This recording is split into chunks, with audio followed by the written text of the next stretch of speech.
I have no doubt that the fundamental source of all our problems, particularly our environmental problems, is population growth.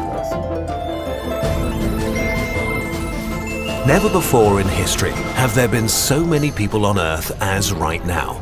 Our numbers have skyrocketed from 1 billion in 1800 to 2.3 billion in 1940, 3.7 billion in 1970, and 7.4 billion in 2016. So how many humans do you think there will be here on Earth when we reach what is known as peak human population? I can tell you that right now there's about 7.9 billion humans, and that this number has yet to stop rising. So what is your guess? 9 billion? 10 billion?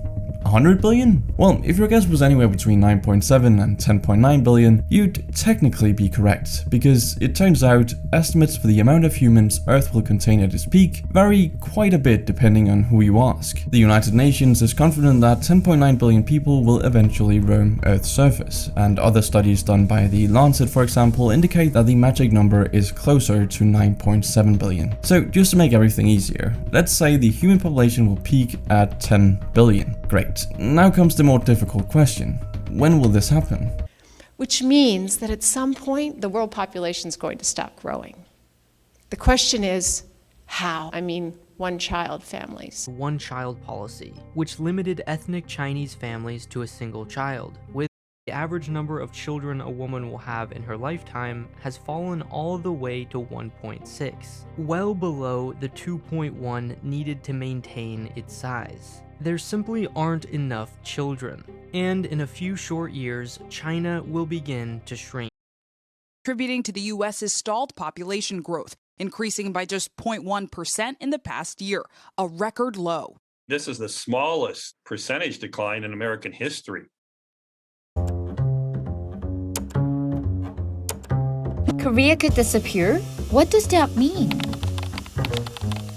It literally means that starting from zero, the total fertility rate continues to decline until the country goes extinct. This is South Korea's story. To put things into perspective, the global average fertility rate is 2.4 children per woman, but Korea recorded 0.92 in 2019, becoming the first country in the world to be in the zero territory. At this rate, South Korea's population will halve in 80 years to be around 29 million, and by 2800, it is projected to hit zero. This is actually population collapse. What do you think is going to happen there? Oh, well, I've thought for at least 10 years that the biggest problem in 50 years will be that there's just not enough people.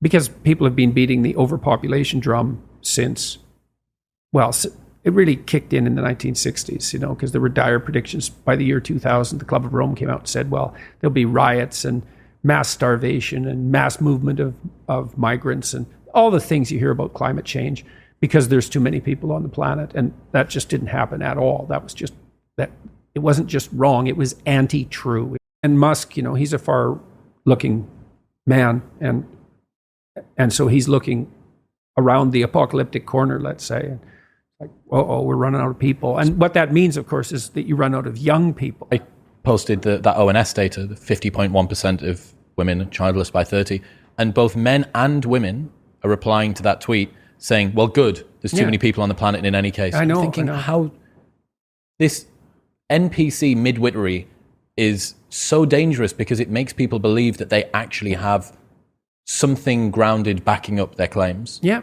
Well, and this idea that the planet has too many people on it, there's no sentiment more implicitly genocidal than that statement.